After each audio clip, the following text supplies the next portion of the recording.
Welcome back to the Dodo stage, Katrina Naomi. Thank you very much.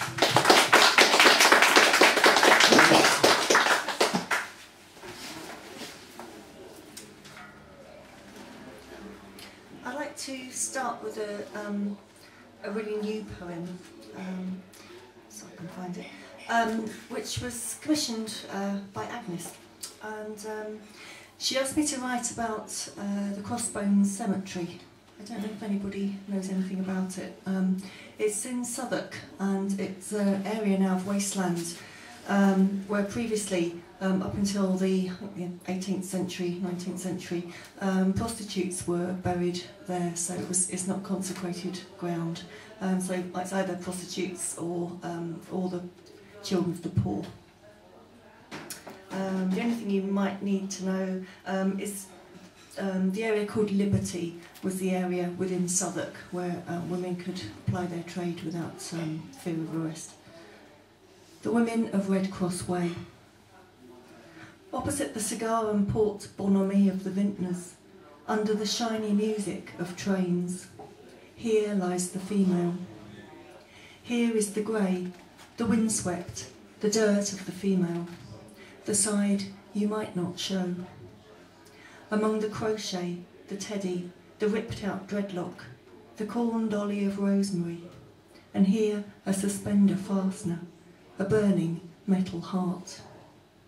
Here lies Elizabeth Morgan, spinster, 10th of August, 1727, and somewhere behind the voodoo fetish, with skirt adrift, a sketch of Mary Magdalene, somewhere beyond the fresh ivy, the dead ivy, the thriving Sweet William, lies Mary Ann, 1791. Here the homage to the women of Southwark, the women of Bradford, the women of Liberty. And through the pink-yellow fire of ribbons knotted to railings, a concrete altar of tatty flowers, of nightlights, of small change. Here, way, way beyond the mossy cross, the poor are reborn, wild and free as Budleia, purple horns blown in the shadows of the shard. Here, among the glitzy junk of remembrance, I glimpse an image in a backstreet mirror, this ordinary female face.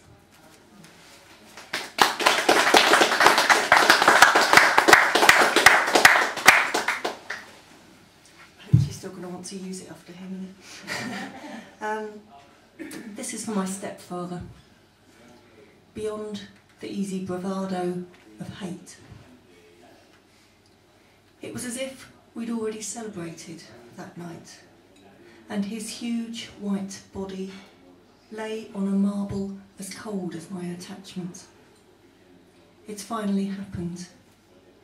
He's gone off with his Toby jug collection, his anti-Semitism, his love of brass bands.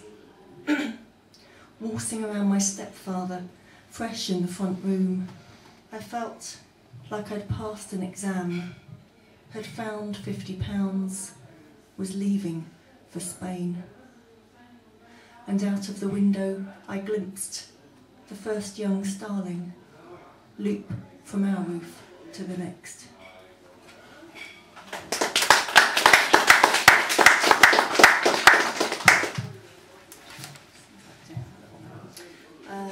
This is another Margate poem. I'm afraid it also mentions Tizer again, which I didn't realise what Tizer fascination. This is set in the 70s, when I had a really bad haircut. Does anybody remember Purdy haircuts?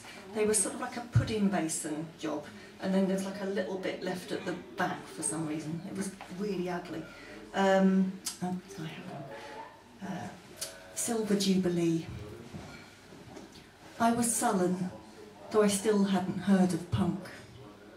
Was made to wear a white skinny t-shirt with the Union Jack and Silver Jubilee printed with the dates under the flag.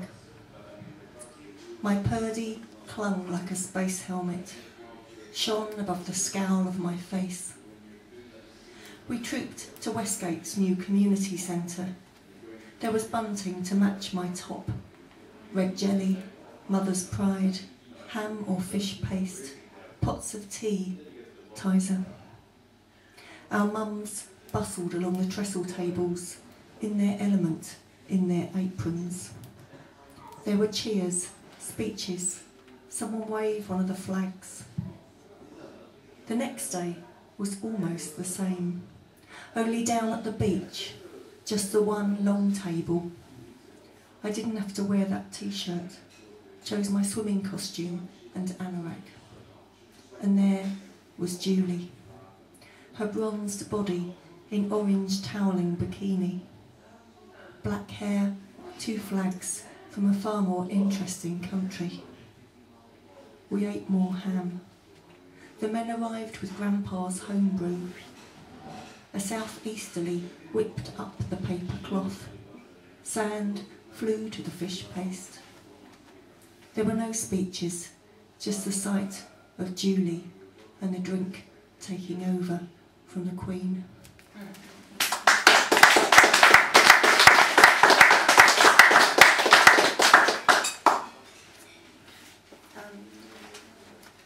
This is after a poem by Moniza Alvi.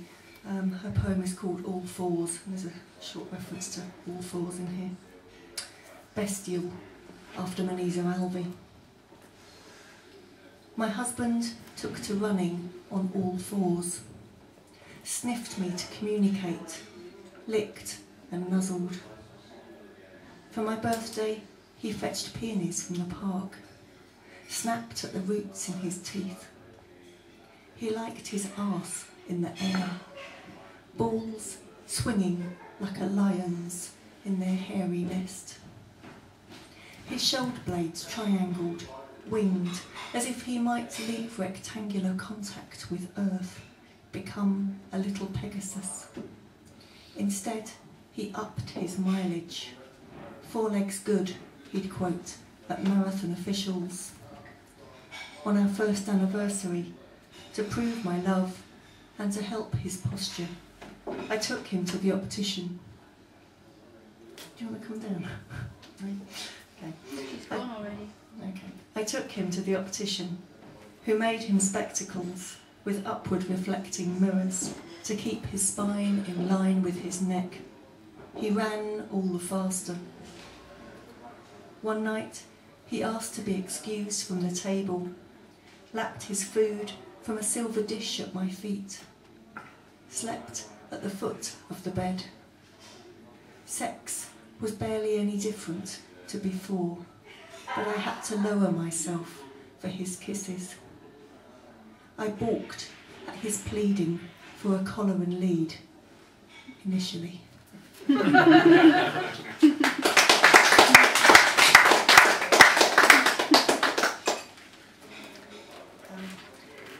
I've always been one of those women who knew that I never wanted kids. This is September. This is unknown. My bright berry blood comes late, follows a new calendar. Soon I'll say goodbye to this belching red, this faint anemia. Goodbye to the children I never wanted. Last night, walking back from the village, I saw them in the waning moon, holding hands, running away from me.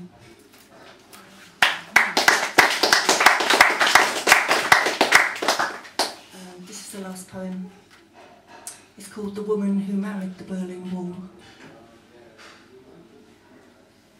The woman who married the Berlin Wall fell in love at the age of 7, thrilling to the Berliner's slim sensuality, his horizontal lines, his sense of division. Found the Great Wall of China far too stout. She used the words he or my husband, made models of her lover, took him on sleigh rides so he could enjoy her native northern Sweden. She papered her rooms from bulging scrapbooks. On her 6th visit, they wed. A small ceremony. She scratched her desire deep into his core. knowing he couldn't leave until he was demolished, chunk by chunk. She felt she owned him outright. I have some sympathy for a woman who could love a wall. I have practiced kissing tables, licking car seats, have pressed myself against an aeroplane's wing. Thanks.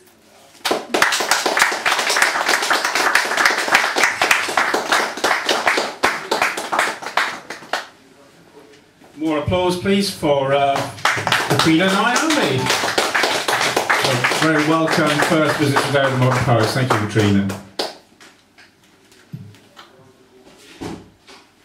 Before Agnes comes back, I just wanted to mention our show next month on the 9th of December, which will feature Jill Abram and Alison Winch, amongst others.